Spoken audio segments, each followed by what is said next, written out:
आप सुन रहे हैं विविध भारती पिटारा। आज पिटारा में पेश है आज के मेहमान। अथ स्वागतम शुभ स्वागतम, अथ स्वागतम शुभ। और हर फिल्म में बहुत सारी वेदराही का नाम जो था वो सबकी जुबान पे था। तो आजकल आप ऐसा क्या कुछ कर रहे हैं कि जिसका बहुत सारे लोगों को इंतजार है? ये जबकि आप बात कर रही हैं तो तब मेरे ख्याल है दूरदर्शन के अलावा दूसरे चैनल थे ही नहीं। बाद में जी और ये सारे चैनल आए हैं, तो उस वक्त दूरदर्शन पर ही मैंने काफी सीरियल बनाए, गुल गुलशन, गुलफाम, कथा सागर, जिंदगी और बहुत सारे सीरियल। अब मैं ज्यादा वक्त मेरा जो है वो बुक्स लिखने में जाता है, या कभी फिल्म भी लिखता हूँ। अभी एक फिल्म लिखी है, साउथ इंडिया बेंगलोर के प्रोड्यूसर थे, उनके लिए फिल्म लिखी है मैंने। लेकिन ज्यादा वक्त अभी मैं नॉवेल और पोइट्री और इसके लिए देता हूँ, कुछ लेख भी लिखता हूँ अपने। जी हाँ। अभी मैंने मेरा एक उपन्यास छप कर आया है, जिसमें मैंने कश्मीरी भाषा की जो प्रथम पोइटस थी, कवित्री थी, लाल दद, तो उनकी जीवन और उनकी पोइट्री पर मैंने बहुत रिसर्च शोध करने के बाद उन पर एक उपन्यास लिखा है। तो वो हिंदी में भी आया है, अब मैंने उसे उर्दू में भी किया है। तो आजकल उसी में थोड़ा वक्त जा रहा है मेरा। साहित्यिक जो लेखन होता है वो तो अपने आप में भरपूर है, और आपने इतनी फिल्में भी लिखी, तो उन दोनों लेखन में आपको क्या फर्क लगा? मैं पहले थोड़ी सी बैकग्राउंड आपको बताता हूँ। मैं जम्मू कश्मीर से यहाँ मुंबई में आया था, तो ये सोच कर आया था कि मैं यहाँ इंडिपेंडेंटली सिर्फ लेखन का ही काम करूंगा। पर यहाँ आकर मुझे महसूस हुआ कि सिर्फ लेखन से शायद रोजी रोटी का नहीं हो सकेगा। तो फिर मेरी तवज्जो जो है मैंने फिल्मों की तरफ करना शुरू की। तो फिल्मों में मुझे ऐसा लगा कि ये भी बहुत अच्छा मीडिया है। जैसे हम साहित्य में उपन्यास लिखते हैं, कहानियां लिखते हैं, लेख लिखते हैं, पोइट्री लिखते हैं, तो ये भी एक अपने में बहुत आर्टिस्टिक मीडिया है ये फिल्म का। तो मैंने उसे बहुत रेगुलरली उसे ज्वाइन किया। मैं श्री रामानंद सागर थे, उनके साथ लेखक के तौर पर, मैंने उनके सहायक के तौर पर ज्वाइन किया। तो मुझे लगा कि जरा अब जिंदगी की गाड़ी ठीक ढंग से चलेगी। तो लेकिन उनके साथ काम करते करते मुझे लगा कि वास्तव में फिल्म लेखन तो होता ही है, वो तो लिखा ही जाता है, पेपर्स पर ही लिखा जाता है। लेकिन फिल्म जो बनाई जाती है सिलोलाइट पर, वो डायरेक्टर ही बनाता है। तो फिर मुझे डायरेक्शन में इंटरेस्ट होने लगा, दिलचस्पी पैदा हुई मेरी, और मैंने बहुत बाकायदगी से उस तरफ ध्यान दिया। और काफी फिल्में लिखने के बाद मैंने फिल्में डायरेक्ट भी करना शुरू की। नहीं, मैं ये जानना चाहती थी कि फिल्म लेखन, जैसा कि आपने कहा कि कैमरे की अपनी एक भाषा होती है और उस हिसाब से कहानी उभर के आती है। तो आपने जब फिल्म में लेखन शुरू किया तो साहित्य से उसको किस तरह अलग पाया? उसमें क्या आपको ज्यादा करना पड़ा? ये आपने बड़ी अच्छी बात पूछी मुझसे। वास्तव में पहले मैं यही समझता था कि अच्छा स्क्रिप्ट अगर आपने लिख लिया है तो इसका मतलब है आप एक बहुत अच्छी फिल्म उस पर बना सकते हैं। बहुत हद तक ये बात ठीक भी है कि अच्छी फिल्म के लिए अच्छा स्क्रिप्ट भी चाहिए, लेकिन जब आप उसे पर्दे पर उतारते हैं, कैमरे की भाषा से उसे चित्रित करते हैं, तो फिर वो फिल्म 100% वो नहीं रहती जो कागज पे लिखी गई है। वास्तव में कैमरे की जो भाषा होती है वो शब्दों की भाषा से अलग होती है।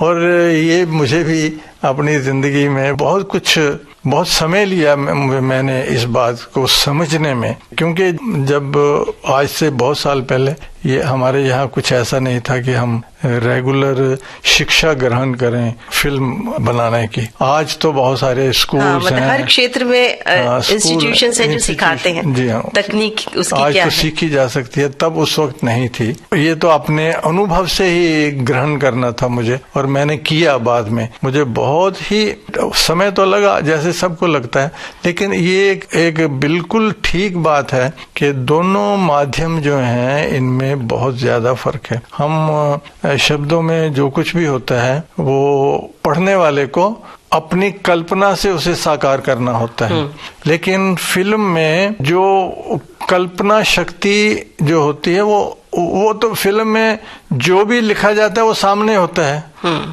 आपने एक लिखा कि ये व्यक्ति जो है ये दरिया के किनारे सैर कर रहा है, तो पढ़ने वाला समझेगा कि एक अपने दिमाग में समझेगा ये एक दरिया है, दरिया के किनारे ये व्यक्ति है वो घूम रहा, लेकिन फिल्म में तो आपको सामने दिखाई दे रहा है। मतलब कल्पना का जो संसार एक पढ़ने के बाद रचा जाता है, उसमें हम अपने मन के हिसाब से स्थितियां बना लेते हैं कि बहुत सुंदर दरिया है, वहाँ पेड़ है, और जो हमें अच्छा लगता है वो सब हम उसमें लेकिन फिल्म में आपको सामने दिख रहा है, तो फिर आर्ट कहाँ है? ये बहुत, मैं समझता हूँ फिल्म का आर्ट बहुत बड़ा आर्ट है, बहुत मुश्किल आर्ट है, क्योंकि जो सामने नजर आ रहा है शब्दों के पीछे, यानी पेपर पर लिखे हुए शब्दों के पीछे जो मैसेज है वो ऑडियंस तक पहुंच रहा है कि नहीं, वो क्या है, पहले तो उसको समझना जरूरी है। फिर सवाल ये है कि आपने जो मैसेज समझ लिया है उसे आप उतारेंगे कैसे? शब्दों में तो ठीक है, शब्दों में तो पाठक की कल्पना शक्ति अपनी होती है वो सारा, लेकिन ये जो सामने दिख रहा है इसमें आर्ट कैसे पैदा करेंगे आप? कैमरा कहाँ रखा है आपने, उस वक्त कौन सा समय है, वो उसका क्या इफेक्ट पड़ रहा है, और कलर्स जो आप यूज करते हैं वो कैसे कलर यूज करते हैं। सबसे बड़ी बात जो होती है वो आपने कैमरा कहाँ रखा है, इससे बहुत, आपने कैरेक्टर से दूर रखा है या पास रखा है, या उस कैरेक्टर ने कपड़े कौन से पहने हुए हैं जो उसके मूड को प्रतिबिंबित करते हैं, उसका मेकअप कैसा है, वो तो बारीकी। ये इतनी बारीकियां हैं और ये इतना कुछ फिल्म में देखना पड़ता है। मतलब जितनी भी कलाएं हैं, चित्रकला, आपके आंखों से जो गुजरती हैं चीजें, वो कला भी है उसमें, दिल के भाव वो भी प्रकट होने चाहिए। लेकिन और फिर साउंड का इफेक्ट जो होता है, ध्वनि प्रकाश, आप एक व्यक्ति जो मैंने कहा कि दरिया पे खड़ा है, तो सवाल यह है कि उसके पीछे म्यूजिक भी आ रहा है, वो कैसा म्यूजिक आ रहा है, वो म्यूजिक जो है क्या अपनी तरफ से उसमें ऐड कर रहा है, ठीक कर रहा है ऐड, या मूड के अनुसार ठीक कर रहा है या गलत कर रहा है। ये सारी चीजें जो हैं ये एक अलग ही चीज है। ये साहित्य से फिल्म की कला जो है ये बिल्कुल अलग है, और मैं समझता हूँ कि ये बहुत मुश्किल कला है, इसमें मुश्किल से आती है। तो आपकी पसंद का कोई गाना अभी आपको याद आ रहा हो, अपनी किसी फिल्म का या पुरानी किसी फिल्म का?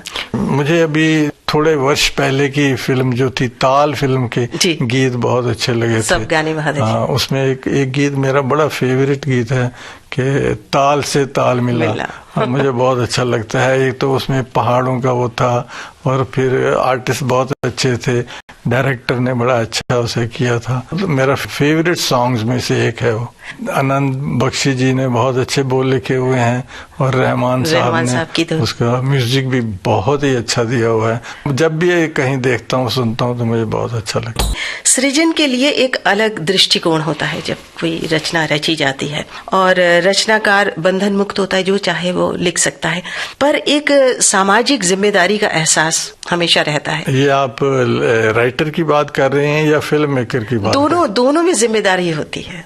आपको छूट ज्यादा कहाँ मिलती है? क्या है निम्मी जी, बात यह है जितनी छूट साहित्य में होती है इतनी छूट हमें फिल्मों में नहीं मिलती है, क्योंकि जब हम कोई साहित्य रचते हैं तो उसमें कुछ ज्यादा खर्चा नहीं आता है। वैसे हमें खर्चे की जरूरत तो रहती है, लेकिन उसमें ज्यादा खर्चा नहीं आता है। कागज होता है, पेन होता है, हम लिखते हैं, मर्जी से काटते हैं हैं, ये करते हैं, वो करते हैं, लेकिन जो फिल्म होती है वो ये बहुत ज्यादा कॉस्टली मीडिया है, इसमें बहुत पैसे खर्च होते हैं। तो ये बहुत जरूरी है फिल्म लिखने के वक्त, फिल्म बनाने के वक्त, फिल्म सोचने के वक्त, फिल्म एडिट करने के वक्त, ये बहुत जरूरी होता है ये सोचना कि लोगों को ये पसंद आएगी कि नहीं आएगी। हमें फिल्म की मेकिंग के दौरान ही हमें ये सोचना पड़ता है कि कौन सी ऑडियंस के लिए हम फिल्म बना रहे हैं। ये भी एक फैक्टर है। अगर हम कोई ऐसी पिक्चर है जो भारत के बाहर ही सिर्फ रिलीज करनी है तो हम कुछ और नजरिए से वो करेंगे, और अगर हमें ये है कि नहीं हमारी ऑडियंस जो है ये सिर्फ भारतीय ऑडियंस है और वो भी कुछ खास तबका, अलग वर्ग, ये मल्टीप्लेक्सेस की ऑडियंस है या सिंगल थिएटर की ऑडियंस है, अभी तो आज तो ये भी सोचा जाता है। तो फिल्म के बनाते वक्त सबसे पहली बात तो ये सोचनी होती है कि आपकी ऑडियंस कौन सी है, और ऑडियंस को सामने रखकर भी फिल्म की रचना भी की जाती है, उसे बनाया भी जाता है, उसे रिलीज भी की जाती है। अगर पैसे वापस नहीं आएंगे तो करोड़ों का घाटा कोई एक बार उठा सकेगा, दूसरी बार शायद उठाने के काबिल ही नहीं रहे हो। मतलब जो साहित्य जो रचा जाता है और फिल्म में जो लिखा जाता है उसमें से मुश्किल आपको कहाँ लगती है? नहीं, मुश्किल तो दुनिया का हर काम है।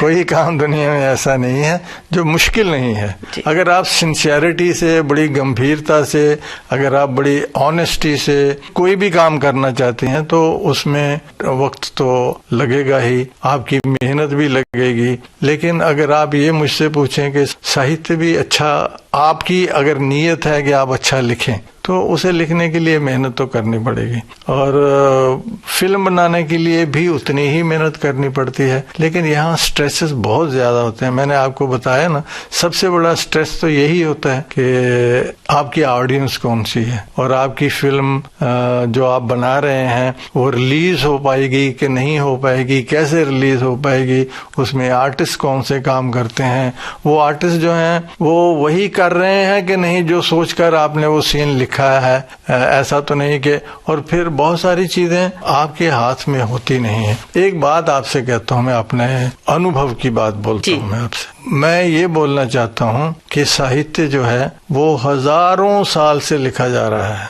और फिल्म जो है अभी कोई 100 कुछ साल हुए हैं इस माध्यम को आविष्कार हुए। तो मैंने जब भी बड़ी सिंसियरिटी से काम किया है, चाहे फिल्में बनाई हैं, फिल्में लिखी हैं, या टीवी को भी फिल्म का ही माध्यम समझता हूँ, या कोई सीरियल बनाए हैं, तो मुझे हमेशा एक बात का एहसास हुआ है कि अभी शायद फिल्म, इस माध्यम की, ये दृश्य माध्यम जो है, इसकी प्रोबेबिलिटीज, संभावनाएं जो है इसकी पूरी तरह हम इसे बाहर नहीं निकाल पाए हैं। जैसे अभी 20 बरस पहले तक तो हम सोच भी नहीं सकते थे कि ये टीवी का माध्यम इतना पॉपुलर हो जाएगा।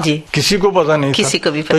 तो ये जो 20 बरस से हमने इतनी तरक्की कर ली है टीवी के माध्यम में, तो पता नहीं, आप बोल नहीं सकते कि अगले 20 सालों में क्या होगा, क्या हो जाएगा। और तरक्की वहाँ जल्दी जल्दी हो रही, और तरक्की जल्दी जल्दी हो रही है, बदलाव जल्दी जल्दी आ रहा है। तो मुझे ऐसा लगता है कि पॉसिबिलिटी, फिल्म माध्यम की पॉसिबिलिटीज, संभावनाएं, प्रोबेबिलिटीज, अनदेखी हुई चीजें जो हैं आगे आने वाली, वो शायद हमें पूरी तरह अभी बाहर आई नहीं है। अभी हमने इस क्षेत्र में बहुत कुछ करना है, ऐसा मेरा अनुभव है ये।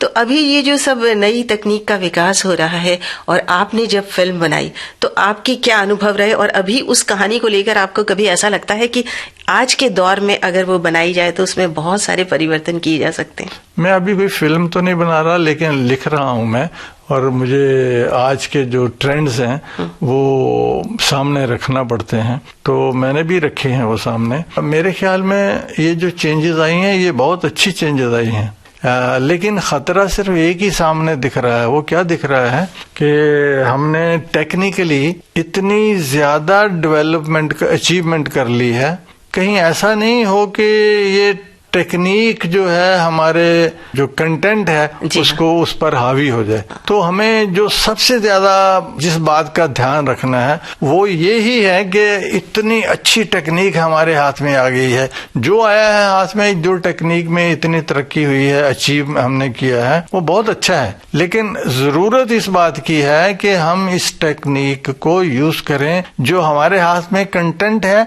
उसको और भी बाहर निकालने के लिए यूज करें। ऐसा नहीं हो कि वो उसके ऊपर ही छा जाए। हाँ। खासकर आजकल के जो टीवी प्रोग्राम्स हैं, मुझे ऐसा लगता है कि वो जो कंटेंट कम है और उस पर टेक्निक ज्यादा भारी पड़ रही। कोशिश करनी चाहिए कि ये टेक्निक जो हमें मिली है आज नए वक्त में, ये बहुत बढ़िया चीज है।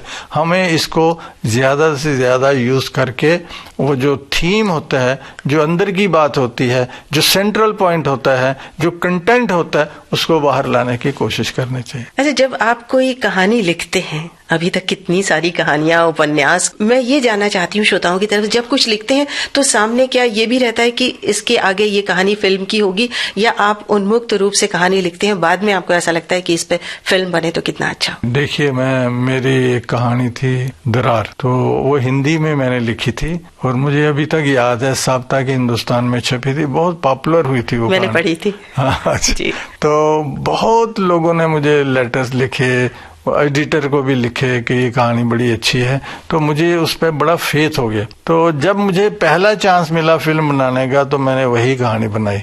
वो मैंने वार की बैकग्राउंड में लिखी थी।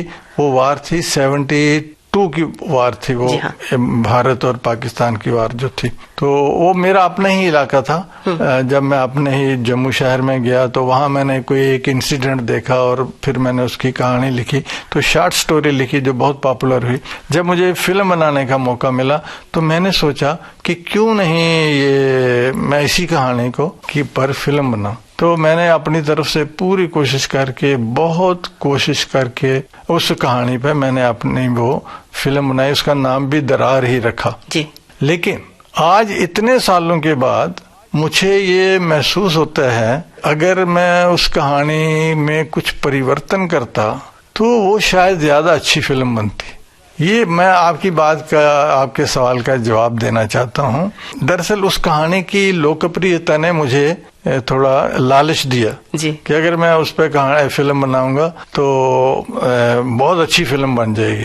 तो जब मैंने फिल्म तो बना ली, मेरे कुछ मित्रों ने ये कहा कि इसका एंड जो है, इसका जो अंत है, ये साहित्यिक तो बहुत अच्छा है, लेकिन फिल्म के लिए कुछ कमी रह जाती है इसमें। मेरे साथ बहुत सारे मित्रों ने कहा, लेकिन मैंने उनकी बात नहीं मानी।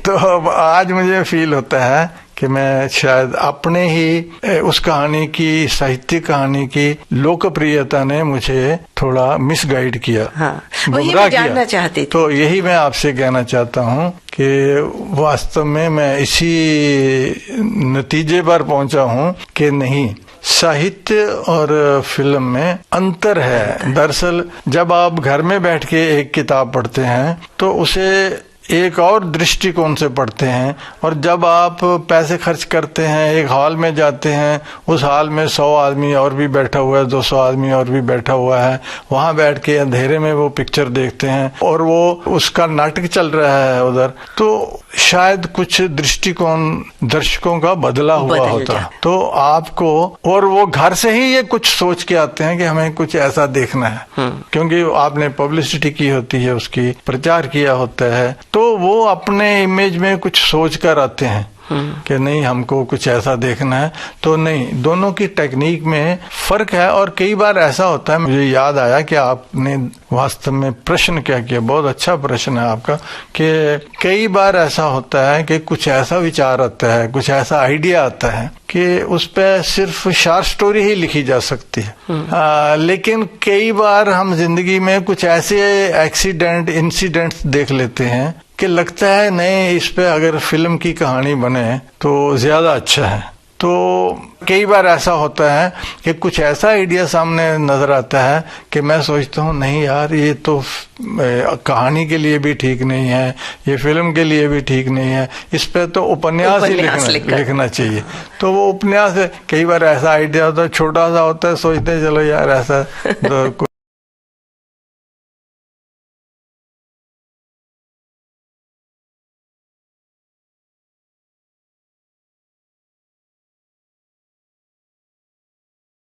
गाना लोगों ने बहुत पसंद किया। अभी भी लोग सुनते अभी रहते भी लोग सुनते। हाँ, सुनाइए फिर भाई। बिल्कुल।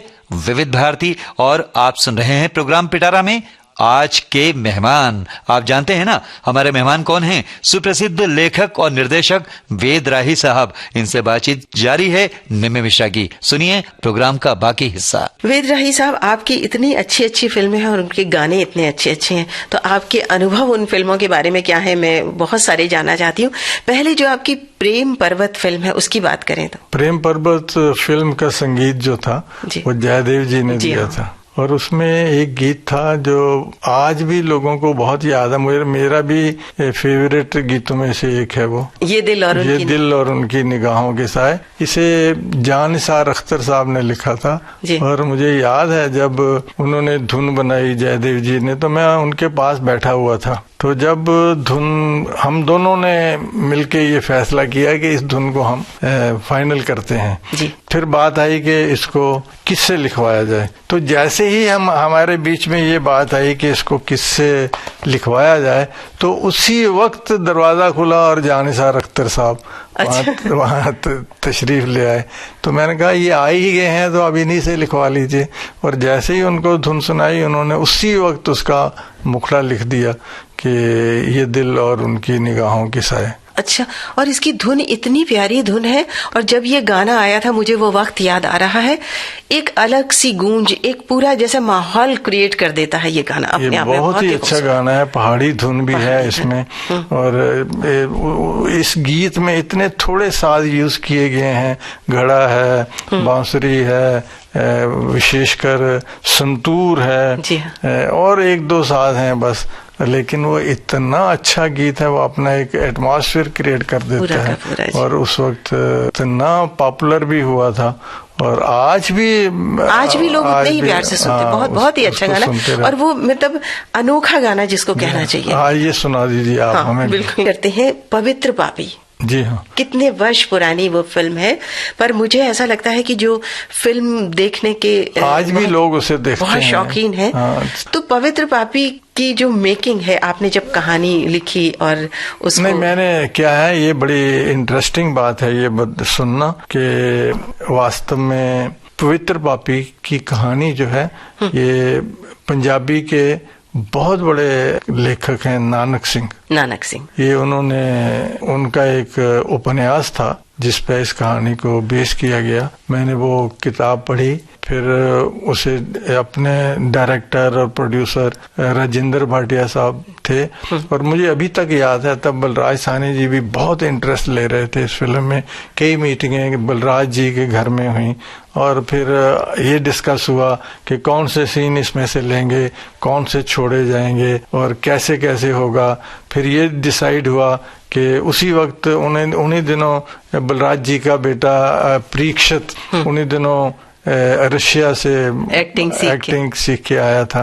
तो ये फैसला किया गया कि ये जो हीरो का रोल है वो परीक्षित ही करेगा। तो और उसके सामने तो उस वक्त अपना तनुजा जी बहुत अच्छी एक्ट्रेस, उन्होंने इन सब ने बहुत अच्छा काम किया, और हम सब ने मिलकर इसकी कहानी को, वो जो उपन्यास था वहां से हमने सब ने मिलजुल कर ये फैसला किया कि ये सीन होंगे। इवन परीक्षित जी ने इसमें बहुत पार्टिसिपेशन किया कि ये सीन रखेंगे, ये रखेंगे, ये रखेंगे, और बाद में मैंने उसके स्क्रीन प्ले और डायलॉग लिखे।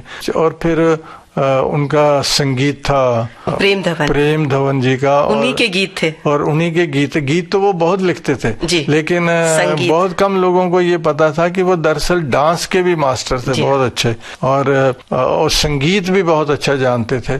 उन्होंने बहुत अच्छा उसका वो संगीत दिया। मुझे याद है एक बार मनोज जी मुझे मिले, मनोज कुमार जी, कहने यार कितना अच्छा संगीत दिया प्रेम धवन जी ने। तो उन्होंने पंजाबी फोक ट्यून्स ली उसमें, खासकर उसमें एक जो गीत था अल्लाह अल्लाह ही अल्लाह कर प्यारे, जो उसका थीम सॉन्ग बनाया गया, वो भी मुझे बहुत अच्छा लगा। आज भी वो मुझे अच्छा लगता है। अगर आप सुना सके तो जी हाँ, बिल्कुल वो गाना सुनाएंगे। पर उसके और गानों की भी बात करें कि जैसे कि प्रेम धवन साहब ने बिल्कुल पंजाबी फोक को उसमें ले दे सैया ओढ़नी, सड़ा सड़क दिल करे धक धक, मतलब पवित्र पापी जो अपने आप में पूरी फिल्म थी, वो इतनी खूबसूरत और इतनी दिल को छू लेने वाली थी कि उसको आज भी जिसने पहले कई बार देखी है, वो भी आज देख के भी उतना ही उसको... नहीं, उसका कारण यही था कि वो उपन्यासकार ने उसको इतने अच्छे ढंग से लिखा था कि वो आज भी पंजाबी का सबसे मशहूर उपन्यासों में वो गिना जाता है और लोग आज भी उसे बड़े चाव से पढ़ते हैं।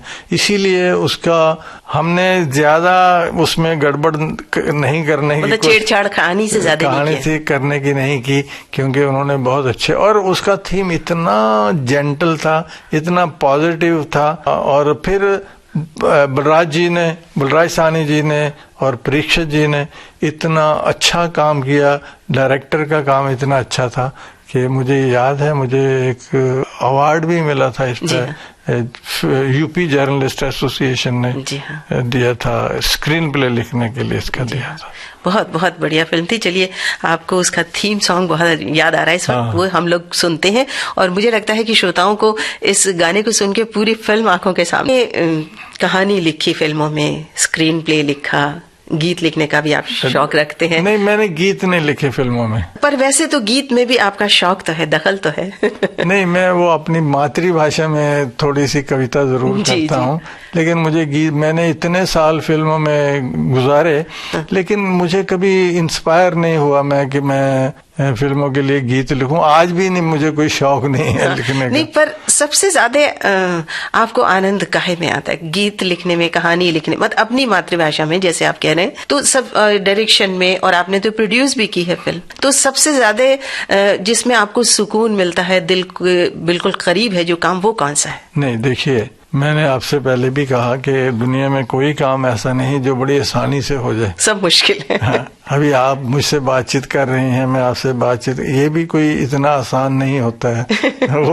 वो जो कर रहे हैं, रिकॉर्ड कर रहे हैं, वो भी इतना, कोई दुनिया में ऐसा काम नहीं है जो बड़ी आसानी से हो जाए। तो जिस काम में मैं समझता हूँ, वो कहानी लिखना हो, डायलॉग लिखना हो, स्क्रीन प्ले लिखना हो, फिल्म बनानी हो, जहां आप मेहनत करेंगे वही काम आपको बहुत सुकून देगा, शांति देगा, वो खुशी देगा एक। अगर आप मेहनत करके कोई भी काम करेंगे, छोटे से छोटा काम भी हो, पर मेहनत की दिशा भी तो सही होनी चाहिए। वो तो है, वो तो दिशा तो, वो तो अगर गलत होगी, अगर किसी काम की दिशा ही गलत होगी तो फिर आपको सुकून कैसे मिलेगा? नहीं, पर आपने तो इतनी सारी आप काम कर सकते हैं, तो सबसे ज्यादा आनंद आपको नहीं, मुझे सबसे ज्यादा आनंद तभी मिला जब मैंने किसी काम को बहुत गंभीरता से और बड़ी पूरी मेहनत से किया। उसका फल मुझे मिला कि नहीं मिला, ये अलग बात है।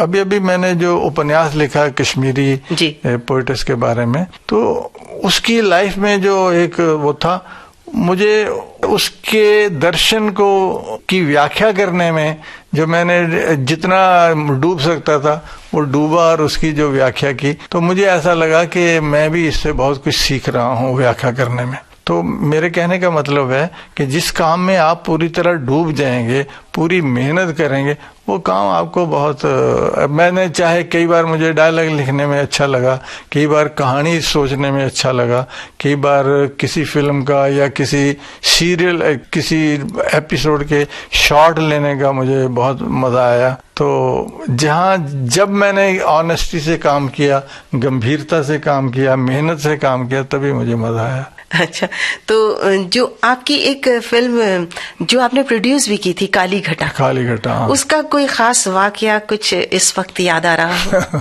वो क्या है कि वो बाई चांस वो फिल्म की तो फिल्म ही याद रहती है मुझे, इतनी याद कि वो जब मैंने फिल्म शुरू की तो हमारे कंट्री में, हमारे देश में इमरजेंसी लग गई थी। तो मुझे थोड़ी सी डिफिकल्टी आई, उस हालात देश के ऐसे थे, फिल्म बनाने में थोड़ी डिफिकल्टी आई मुझे उस वक्त। सारा धंधे बंद हो गए, ये सारा हो गया। तो मुझे ऐसा लगा तब कि वो फिल्म मुझे बजाय 1 साल के मुकम्मल करने के, वो मुझे कोई 5 साल लगे मुकम्मल करने में।